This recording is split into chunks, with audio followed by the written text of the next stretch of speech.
ये बात है 1764 की। फ्रांस के एक गांव में एक भेड़िए ने एक बच्चे पर हमला कर दिया। वहां से थोड़ी दूर कुछ लोग खड़े थे। उन लोगों ने उस भेड़िए को उस बच्चे का शिकार करते देख लिया था, लेकिन उन लोगों ने उस बच्चे को नहीं बचाया, बल्कि वह गांव में आए और लोगों को कहा कि हमने एक ऐसा भेड़िया देखा है जो 2 पैरों पर चलता है और उसकी पूंछ एकदम चीते जैसी दिखती है। उसको देखकर ऐसा लगा था जैसे वो आधा आदमी और आधा भेड़िया है। लोगों ने जब ये बात सुनी तो उन्होंने उन पर विश्वास नहीं किया, लेकिन इस घटना के बाद ऐसी घटनाएं बढ़ने लगी। आसपास के कई गांवों के कई लोगों को वो भेड़िया उठाकर ले गया। 1 महीने के अंदर उस भेड़िए ने 20 लोगों की जान ले ली। ये घटनाएं देखकर वहाँ के लोग काफी डर गए और वो लोग वहाँ के राजा लुई के पास गए। जब लुई को उस भेड़िए के बारे में पता चला तो किंग लुई ने भेड़ियों को मारने के लिए इनाम रखा। उसके बाद कई लोग उस भेड़िए को मारने के लिए उस जंगल में गए, लेकिन कोई भी आदमी उस भेड़िए को मार नहीं पाया। एक दिन वो भेड़िया एक बाजार में घुस गया और उसने कई लोगों की जान ले ली और वापस जंगल में भाग गया। इस घटना के बारे में जब लुई को पता चला तो उन्होंने एक फौज बनाई और उस फौज को भेड़िए को मारने के लिए जंगल भेजा। उसके कुछ दिन बाद एक आदमी ने एक बहुत बड़े भेड़िए का शिकार किया। उसको देखकर लोगों को लगा कि ये वही भेड़िया है जो लोगों पर हमला कर रहा था। लोग काफी खुश हुए और वह अपने घर से बाहर निकलने लगे। लेकिन थोड़े दिन बाद ऐसी घटनाएं फिर से होने लगी। लोग फिर से डर गए। लोगों को लग रहा था कि भेड़िया मारा जा चुका है। इस बार भेड़िए ने हमले और भी तेज कर दिए, क्योंकि आसपास में जो घटनाएं हो रही थी उनको देखकर ऐसा लग रहा था जैसे वह भेड़िया अकेला नहीं है, बल्कि अब इनका पूरा एक ग्रुप तैयार हो चुका है और भेड़ियों का ये पूरा ग्रुप अब लोगों पर हमले करने लगा है। 1764 से लेकर 1767 तक उन भेड़ियों ने उस गांव के बहुत से लोगों की जान ली, लेकिन 1767 के बाद ये हमले अचानक बंद हो गए और बाद में कभी भी ऐसे हमले नहीं हुए। ये हमले कैसे बंद हुए और इन भेड़ियों को किसने मारा, इसके बारे में अभी तक कोई जानकारी नहीं है। इस वीडियो को आखिर तक देखते रहिए। इसमें आप इतिहास की ऐसी घटनाएं जानेंगे जो वाकई आपको हैरान कर देंगी। 1937 में एक फुटबॉल मैच के दौरान इतना घना कोहरा पड़ रहा था कि इसकी वजह से मैच को रद्द कर दिया गया, मगर एक गोलकीपर बिना किसी जानकारी के 15 मिनट तक वहां खड़ा रहा। उसे लगा कि मैच चल रहा है। नंबर 4, जिस ट्रेडमिल का इस्तेमाल आज हम फिटनेस के लिए करते हैं, करीब 200 साल पहले इसका इस्तेमाल कैदियों को सजा देने के लिए किया जाता था, मगर इसके इतने खतरनाक नतीजे सामने आए जिसके बाद इस पर रोक लगा दी गई।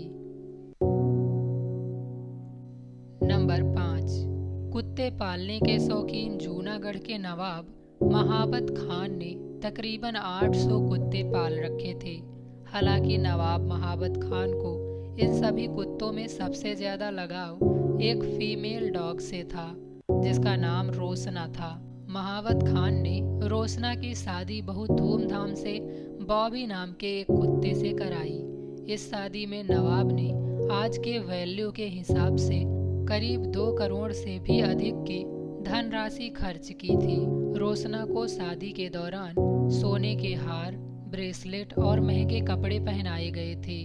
इतना ही नहीं, मिलिट्री बैंड के साथ गार्ड ऑफ ऑनर से 250 कुत्तों ने रेलवे स्टेशन पर इनका स्वागत किया था। नवाब महाबत खान के द्वारा आयोजित की गई इस शादी में करीब 1.5 लाख से ज्यादा मेहमान शामिल हुए थे।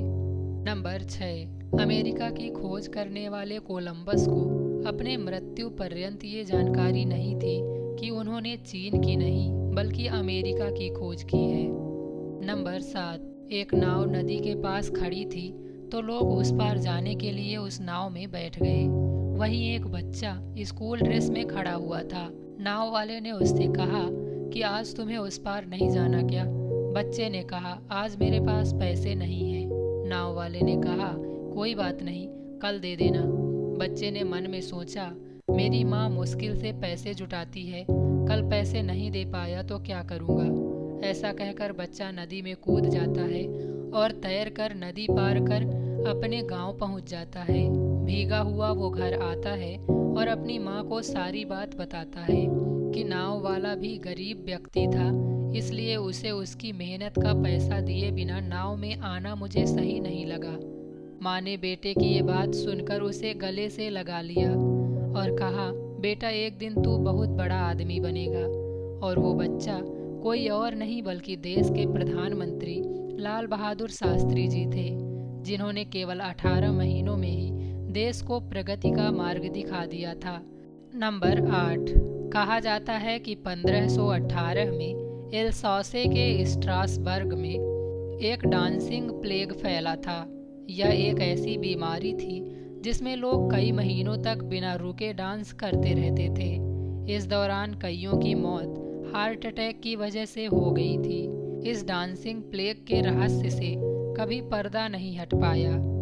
डेनियल टूटेक नाम का यह व्यक्ति साउथ अफ्रीका का रहने वाला था और ये पेशे से एक टीचर था। 28 सितंबर 1981 को ये एक बार बच्चों को लेक्चर दे रहे थे। लेक्चर के दौरान डेनियल बच्चों से कहता है कि मृत्यु कभी भी हो सकती है और कैसे भी हो सकती है। ये सेंटेंस कहने के ठीक बाद डेनियल एक कैंडी खाता है, लेकिन ये कैंडी डेनियल के गले में फंस जाती है। इस वजह से डेनियल बेहोश हो गया और उसे हॉस्पिटल ले जाया गया, लेकिन हॉस्पिटल ले जाते वक्त डेनियल की मृत्यु हो जाती है। तो आज की वीडियो में बस इतना ही। वीडियो में लास्ट तक बने रहने के लिए आपका तहे दिल से धन्यवाद। वीडियो अगर आपको पसंद आई हो तो वीडियो को लाइक कर देना। हमारे चैनल पर नए आए हो तो चैनल को सब्सक्राइब कर लेना और साथ ही बेल आइकन को ज़रूर दबा लेना ताकि हमारी हर वीडियो का नोटिफिकेशन आप तक सबसे पहले पहुंच सके। तो मिलते हैं नेक्स्ट वीडियो में, तब तक के लिए बाय बाय दोस्तों।